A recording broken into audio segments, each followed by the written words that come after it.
8 women have survived the trials of the Mae Young Classic. Only 2 will move on to the ultimate goal, and only 1 will make history. This is our final review of the 2018 Mae Young Classic. Starting off with our quarterfinals matches, where we had Meiko Satomura defeat Lacey Lane with a Death Valley Driver. Io Shirai defeated Deonna Purrazzo with a Moonsault. Rhea Ripley defeated Tegan Nox due to ref stoppage. And Toni Storm defeated Mia Yim with Storm Zero.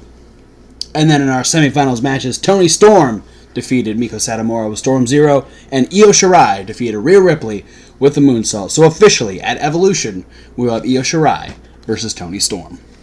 So, starting with the quarterfinals,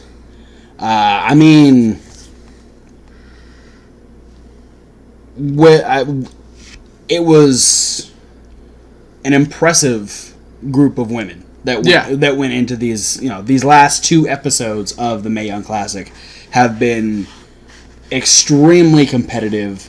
I mean, the one thing I'll say about the Mae Young Classic is every single week, it has felt like it's ramped up.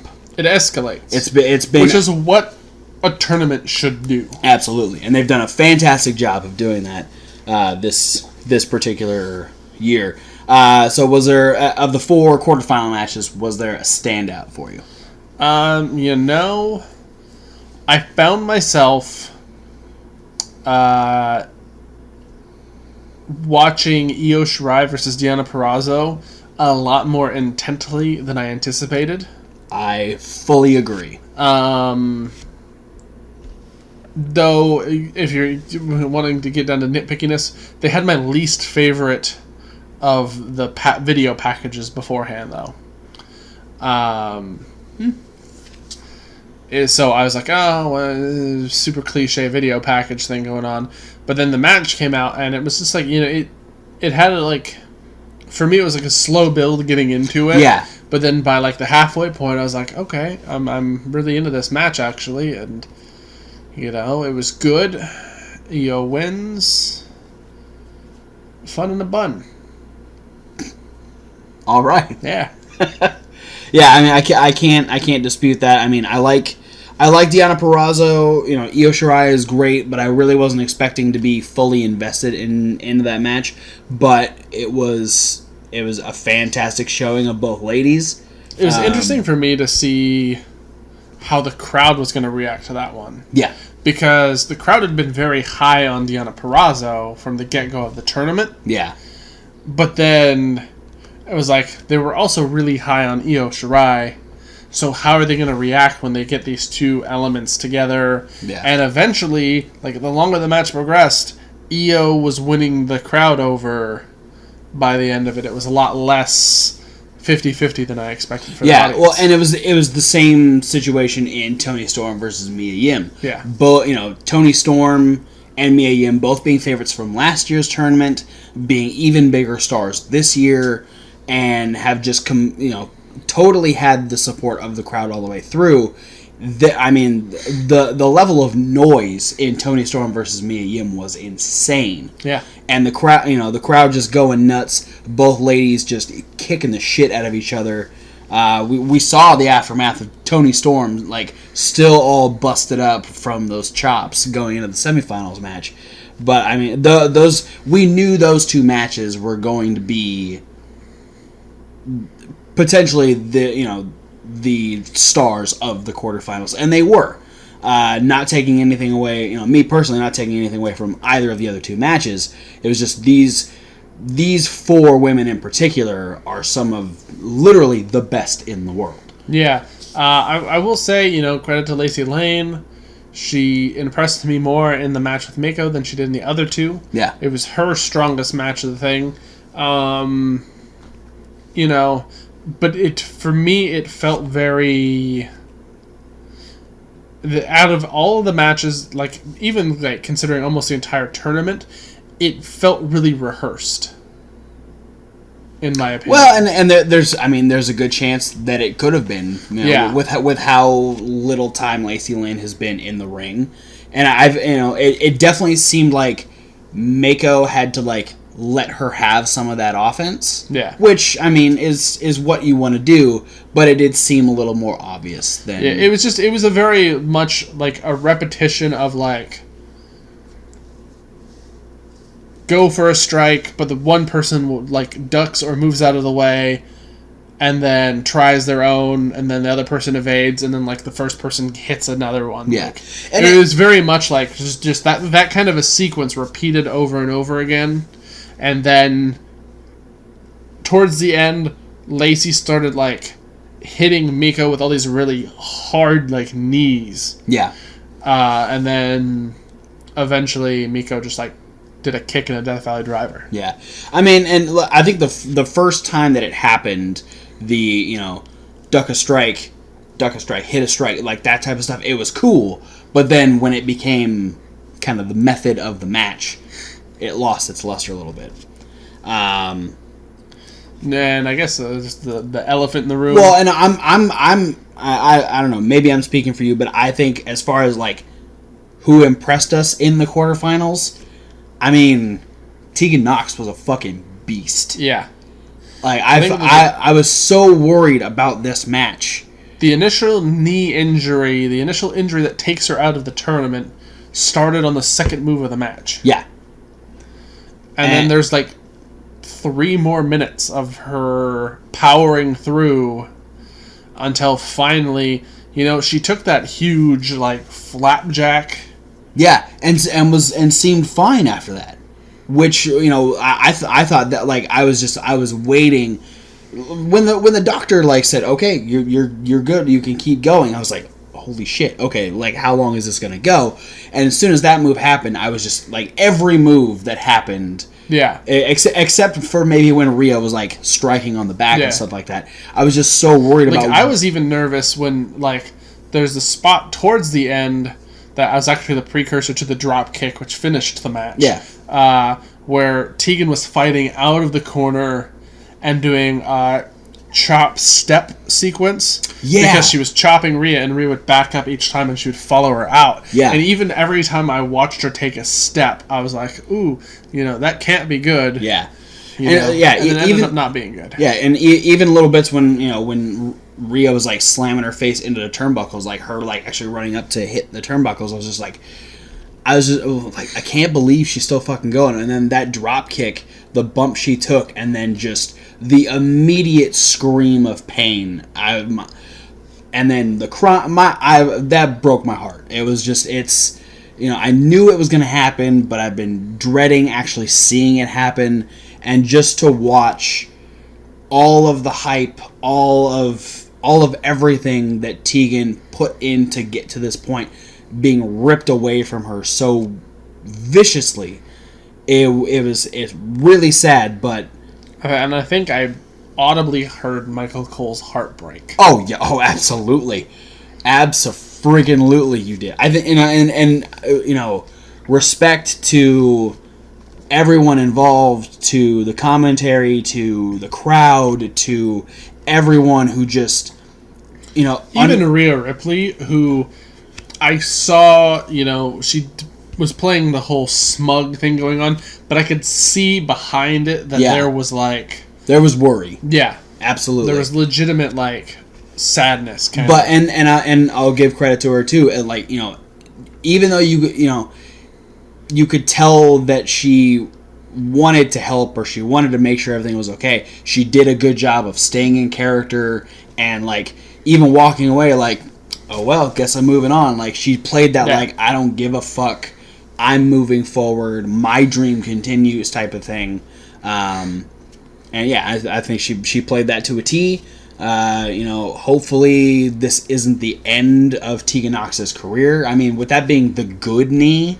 Yeah. I don't think so. It's just another thing. She said herself on Instagram, something along the lines of, it's going to be another long road to recovery, but she plans on coming back and joining the NXT UK roster. Yeah.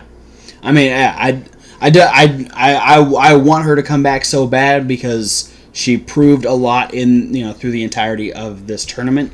And just in the 3 minutes that she wrestled on that fucking knee, I don't think there's very, very few things Tegan Nox could do to make me change my mind about how impressive I think she is. But let's move on to the semifinals. I mean, what can we say about these two fucking matches? Toni Storm versus... Here's my thing. I think they should have been flipped. I agree. That's my only thing. Yeah. To the same extent, though, like, as much as they tried to play it off like it wasn't happening that way, yeah, it happened because, like, the whole Mae Young Classic is being filmed in, like, 2 shots. Yeah.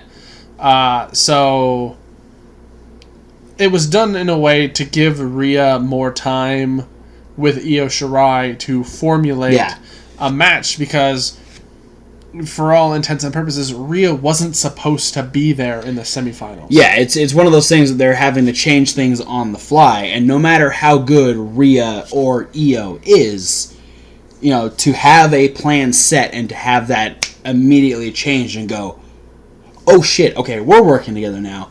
You know, it takes a little bit of time to reassess what's going on, what type of... Because that's the thing is, you know, you have these stories being played.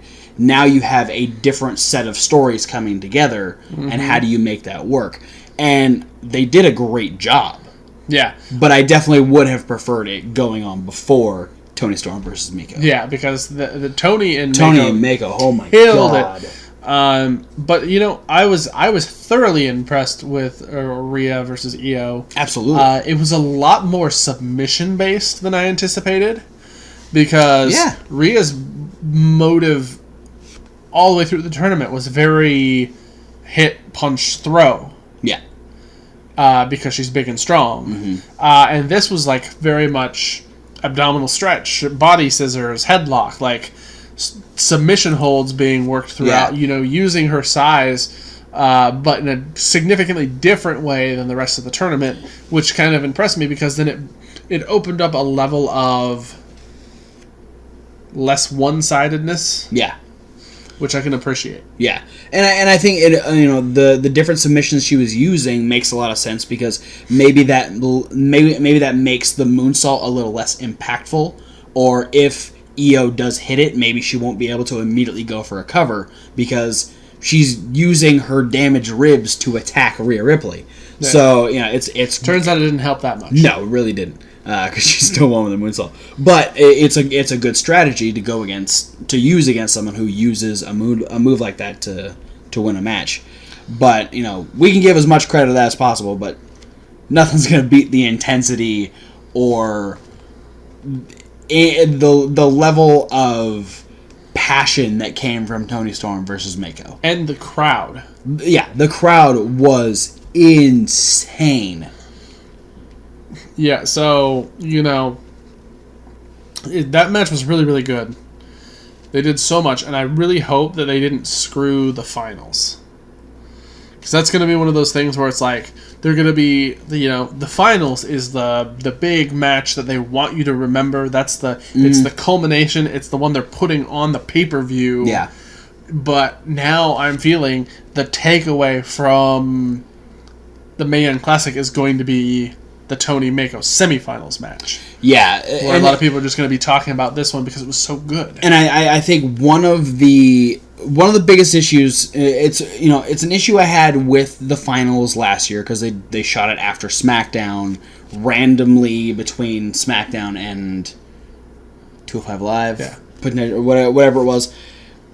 Taking a tournament that has been entirely in front of the Full Sail crowd and then moving it to a larger WWE crowd never translates very well. Yeah. Unless you're putting it on a show like Survivor Series or Mania or somewhere where there's travel packages for people to come in from, you know, all over the place who are spending tons of money to go to this extravagant show. Not to say that Evolution isn't going to be extravagant, because they're putting a lot of resources into this show. Yeah, that's why I feel like this one is going to go well. Just because I think not even for the fact that it's going to be more people who know the tournament or know what else is going on. I just think it's going to be a hyped situation. Yeah. Well, and you know, I'll talk about this more when we do our predictions for Well, no, I won't talk. I'll talk about it here. I think it was Beth was talking on the Edge and Christian podcast that the interesting thing about Evolution is going to be the fact that on most wrestling cards, the women are an attraction. They are like, it's a, hey, here's something a little different. Now, you don't have that because the entire card, the entire setup of Michael Cole is all women. Yeah. So now you need to, now all these different women need to find ways to separate themselves from the rest of the women on the card. Yeah. And so it'll be interesting to see what level of intensity are Io and Tony going to bring to this finals to separate themselves from the women who are on regular WWE television. Yeah, I think if they bring the intensity of the Full Sail style matches, the NXTs, the Mae Young Classics, the Cruiserweight Classics, if they bring that intensity, that's what's going to set them apart. Yeah. Because we know, like, Ronda versus Nikki is going to be a very, very different match from everything else on the card. Right. Charlotte versus Becky has a stipulation. Right. Which is definitely that's definitely going to help that. So the only thing that's really the only other thing that's gonna have to really compare it to is going to be the NXT Women's Championship match. Right.